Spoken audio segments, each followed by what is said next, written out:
여러분 혹시 자녀에게 전세금이나 집 살 돈 빌려주셨나요? 아니면 앞으로 빌려주실 계획이 있으신가요? 에이 그때 빌려준 걸로 하지 뭐 하면서 계좌이체만 딱 하셨다면 나중에 정말 큰일 날 수 있습니다. 정말 조심하셔야 돼요.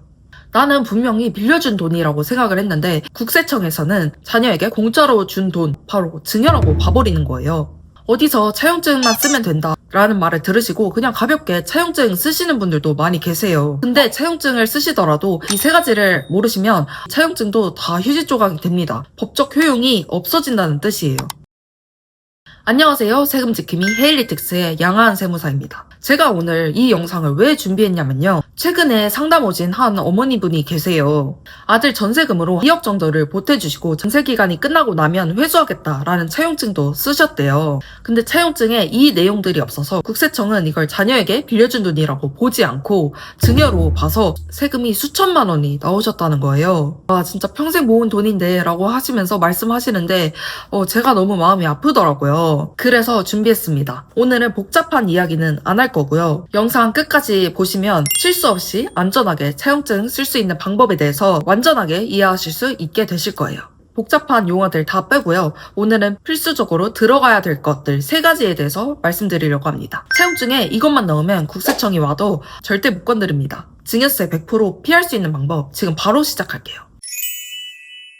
차용증은 돈을 빌려준 사실을 증명하는 문서입니다. 자녀에게 큰 돈을 빌려주면 국세청은 당연히 이거를 증여로 의심을 합니다. 증여세법에 따르면 부모와 자녀와의 돈거래는 무상으로 준 것이다 추정을 하기 때문인데요. 그냥 준 거다, 이건 무상으로 준 거다 라는 시선이 기본값이에요. 그래서 내가 적절한 과정을 거쳐서 빌려줬다라는 사실을 납세자가 증명해야 되는데요. 실제로 처음에 말씀드린 사례와 같이 부모가 자녀에게 전세자금을 빌려줬다가 갑작스럽게 증여세 고지서를 받는 일들이 종종 있습니다.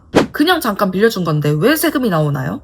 라고 국세청에 말해도 통하지 않겠죠? 세무조사에서는 차용증이 없거나 사후에 나중에 작성하시게 되면 증여로 모아서 증여세가 나옵니다. 그래서 반드시 차용증은 돈을 보내시기 전에 쓰셔야 해요. 돈부터 보내시는 분들 계신데 그러시면 안 돼요. 차용증 양식은 사실 인터넷에 많이 나와 있어요. 하지만 중요한 건 내용입니다. 반드시 들어가야 할 내용들부터 알려드릴게요. 채무자와 채권자의 인적사항, 얼마를 빌려줄 건지, 이자는 얼마나 낼 건지, 어떻게 갚을 건지, 상환 지연되면 어떻게 대처할 건지 이런 내용들이 필수적으로 들어가야 합니다.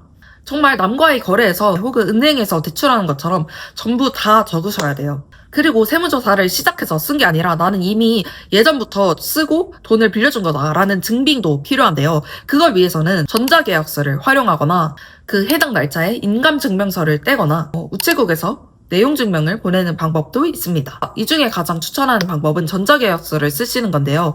날짜도 남아서 굉장히 정확하고 간편해서 사용하시기 좋습니다. 그리고 차용증만 있다고 해서 끝이 아니죠. 실질이 중요한데요. 실질을 따지려고 할 때 고려해야 될 상황은 3가지입니다. 바로 이자, 상환 기간, 그리고 상환 능력입니다. 자, 이자부터 말씀드릴게요. 이자는 무이자도 가능하지만 한도가 있습니다. 국세청에서 정한 이자율 4.6%, 이걸 기준으로 1천만 원까지는 무이자로 허용이 됩니다. 역산해서 원금을 살펴보면 그 유명한 금액 2억 1,700만 원이 나오게 되는 거죠. 이 금액까지는 이자를 받지 않으셔도 괜찮습니다. 예를 들어 부모가 자녀에게 3억을 줬는데 이자를 안 받고 있다면 이 중에서 2억 1,700만 원까지는 무이자로 허용이 되고 그 외에 이자를 안 받은 부분에 대해서는 증여세가 과세가 되게 됩니다. 그러면 2억보다 더 많은 금액을 빌리게 되면 어떻게 될까요? 돈을 빌린 사람은 이자를 내야 되고 이에 대해서 원천 징수를 하고 지급 명세서를 제출해야 됩니다. 이자 받은 사람은 이 이자에 대해서 이자소득세를 내야 하는데요. 이 이자소득세는 부모 자식 간에 돈을 빌려준 거에 대해서 이자를 받았을 때는 일반적인 이자소득세보다는 조금 더 높은 세율인 27.5%의 세율로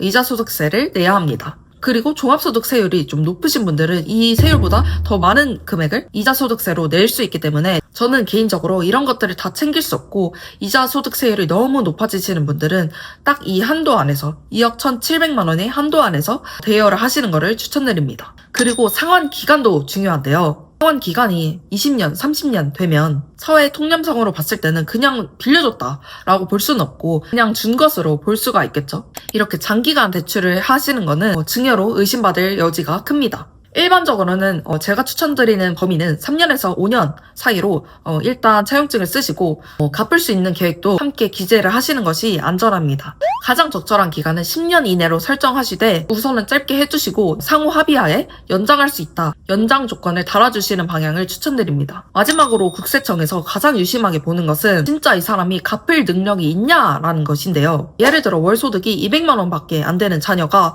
5억을 빌려놓고 아무런 상환도 하지 않고 있다면 이거는 사실상 증여라고 볼 수밖에 없겠죠. 국세청은 이것을 보고 형식만 차용이고 실질은 증여라고 보는 것이죠. 그래서 무이자든 이자를 내든 원금은 계속 상환하고 있다는 사실을 보여주는 것이 중요한데요. 그러면 한 달에 얼마를 상환해야 할까요? 판례들을 봤을 때는 빌린 돈의 1% 정도는 상환하고 있다는 것이 계좌상에서 보이는 것이 좋습니다. 그러니까 2억을 빌리셨다면 매달 200만 원 정도는 상환을 하고 있어야 되는 것이겠죠? 근데 월 소득이 200만 원 정도인데 200만 원을 전부 빌린 돈을 상환하는 데 사용한다? 라는 것은 생활비는 그럼 어디서 나왔냐? 이건 또 다른 증여가 아니냐? 라는 의심을 받을 수가 있습니다.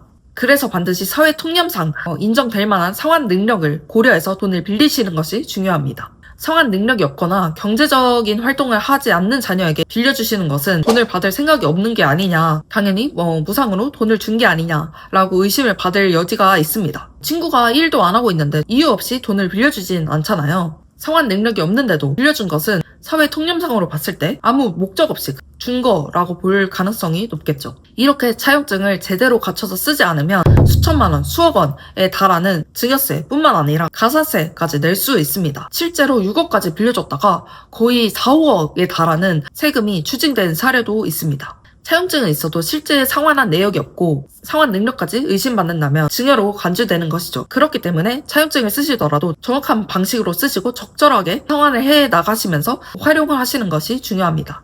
그리고 차용증을 먼저 작성하는 것도 중요하지만 상환 내역이나 증빙들도 철저하게 준비하는 것도 놓치면 안 되겠죠. 계좌이체 내역, 이자나 원금을 상환한 내역들, 최대한 객관적인 자료들을 많이 남겨두는 것이 중요합니다. 누구에게는 2억이 증여가 되지만 누구에게는 5억도 증여가 되지 않을 수가 있습니다. 이게 바로 준비의 차이인데요. 그런 만큼 큰 돈을 주고 받으실 때는 주의해서 주고 받으시는 것이 중요합니다. 오늘은 부모, 자식 간에 돈을 주고 받을 때, 돈을 빌려줄 때 차용증 쓰는 방법에 대해서 알려드렸는데요. 사실 누구나 돈을 주려고 할 때 대여가 정답이진 않습니다. 증여세를 최소화하면서 증여를 하실 수 있는 방법은 여러 가지가 있기 때문에 전문가의 상담을 통해서 본인의 상황에 맞는 적절한 전략을 짜 나가시는 것도 굉장히 중요합니다. 이러한 전문가의 상담을 받고 싶으신 분들은 고정 댓글 혹은 더보기란을 참고해 주시면 제가 전문가의 상담을 받을 수 있는 방법을 정리해 두었는데요. 참고하시면 도움이 되실 것 같습니다. 이번 영상도 도움이 많이 되셨으면 좋겠고 추가로 궁금하신 점들이 있으시면 댓글로 알려주세요. 이렇게 세금을 줄이면서 돈을 버는 세금 전략들 앞으로도 많이 빠르게 알고 싶으시다면 좋아요와 구독 눌러주시면 도움이 많이 되실 거예요. 저는 다음 영상으로 돌아오도록 하겠습니다.